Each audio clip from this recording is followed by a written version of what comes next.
ছিলেন এবং বৈষম্য বিরোধী যে আন্দোলন সেই আন্দোলনের পক্ষে ছাত্র জনতার পক্ষে অবস্থান নিয়েছিলেন। সেই সময়ে তাকে পরপর বেশ কয়েকটি গুলি করে হত্যা করা হয়।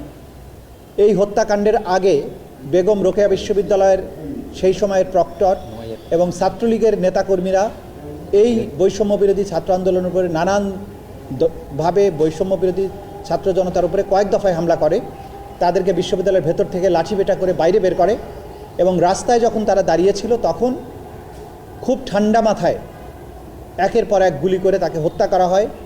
তার শহীদ হওয়ার সেই দৃশ্য সোশ্যাল মিডিয়া এবং অন্যান্য মিডিয়ার কল্যাণে গোটা দুনিয়ার মানুষ দেখেছে এবং আবু সাঈদের সেই শাহাদাতের ঘটনা বাংলাদেশে জুলাই বিপ্লবকে দাবানলের মতো উস্কে দিয়েছিল। সেই ঘটনায় যারা দায়ী, যারা সরাসরি গুলি করেছিল তাদের মধ্যে দুজন, একজন হচ্ছেন এসআই আমির হোসেন, আরেকজন কনস্টেবল সুজন চন্দ্র রায়।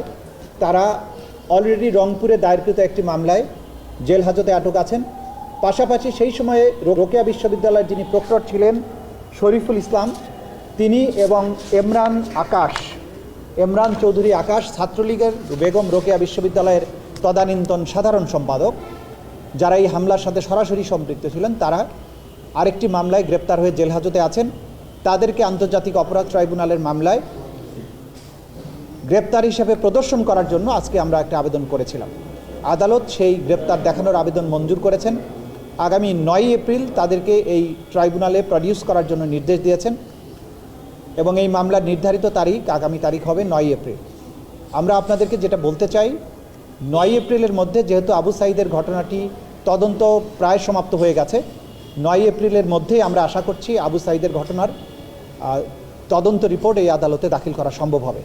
সেই তদন্ত রিপোর্টে সরাসরি আমরা যেটা দেখেছি, আমাদের তদন্ত সংস্থা যে প্রধান আসামি শেখ হাসিনা সহ তার নির্দেশেই গোটা বাংলাদেশ জুড়ে এই অপরাধ সংগঠিত হয় এবং গ্রাউন্ড লেভেলে যে সমস্ত অফিসাররা এই মামলার ঘটনার সংগঠিত করে তাদেরকে সহ 9 এপ্রিলের মধ্যে আশা করছি আমরা তদন্ত রিপোর্ট দাখিল করতে সক্ষম হব। এই মামলার প্রধান আসামি কে? সব মামলারই প্রধান আসামি শেখ হাসিনা, কিন্তু আপনাদেরকে যেটা আমরা বলেছি আগেও যে যেহেতু আমরা এটা ক্রাইমস অ্যাগেনস্ট হিউম্যানিটির মামলাতে কমান্ড রেসপন্সিবিলিটির কারণে আমরা প্রত্যেক ব্যক্তি কেন্দ্রিক ভাগ ভাগ করে মামলাটা করব। শেখ হাসিনার বিরুদ্ধে একটা আলাদাভাবে তদন্ত রিপোর্ট দাখিল হবে, কিন্তু সকল মামলার ঘটনার প্রধান আসামি শেখ হাসিনা এবং সবগুলো মামলা তার নির্দেশে হয়েছে, এভাবেই সমস্ত রিপোর্টগুলো আমাদের কাছে এসেছে। সেই হিসাবে কি শেখ হাসিনার বিরুদ্ধে প্রথম কোনো হত্যা মামলার তদন্ত প্রতিবেদন জমা পড়তে যাচ্ছে?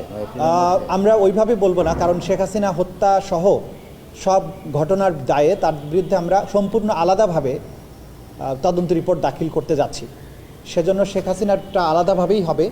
আবু সাঈদের ঘটনায় শেখ হাসিনার হুকুমের কথা সব কিছু উল্লেখ থাকবে, কিন্তু এইখানে শেখ হাসিনা বাদে বাকি যারা পারপিট্রেটর গ্রাউন্ডে ছিলেন তাদের বিরুদ্ধে রিপোর্টটা দাখিল হবে। আর মোট আসামি কত হবে সেটা তদন্ত রিপোর্ট যখন আমরা পাবো তখন বলা যাবে। এখন পর্যন্ত আমরা 4 জনকে এই মামলার অভিযুক্ত হিসাবে আজকে কোর্টের কাছ থেকে আদেশ পেয়েছি। এই 4 জন সরাসরি সম্পৃক্ত? এই 4 জন সরাসরি সম্পৃক্ত। 2 জন তো গুলি করেছে বুকে, আর 2 জন হামলা করেছে, মিছিলে হামলা করেছে, লাঠিসোঁটা নিয়ে হামলা করেছে। প্রক্টর সহ বিশ্ববিদ্যালয়ের প্রক্টর স্বয়ং এই হামলার সাথে জড়িত ছিল।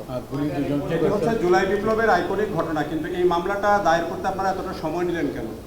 এটার কারণ হচ্ছে যে তদন্ত আমরা ঢাকা কেন্দ্রিক যে ঘটনাগুলো ঘটেছে সেগুলোর ব্যাপারে আমরা প্রধানত মনোসংযোগ করেছিলাম, কারণ ব্যাপক মাত্রার নিষ্ঠুরতা হয়েছে ঢাকায়, সেগুলোর এভিডেন্স যাতে নষ্ট না হয় সেই ব্যাপারে আমরা বেশি মনোযোগী ছিলাম। রংপুরের ব্যাপারে তদন্ত আমাদের অব্যাহত ছিল এবং রংপুরে যেহেতু 2টো মামলা হয়েছে, একটা হচ্ছে পুলিশ বাদী হয়ে করেছে আর একটা তো তার ভাই করেছে, যেহেতু পুরো ঘটনার তথ্য প্রমাণাদি আমাদের হাতে চলে এসেছিল, সেজন্য আমরা খুব বেশি ওয়ারিড ছিলাম না রংপুরটাকে নিয়ে।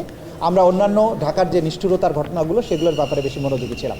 তো এটা রিপোর্ট তৈরি হয়ে গেছে, রিপোর্ট আসলে সব কিছু ক্লিয়ার হয়ে যাবে আপনাদের সামনে।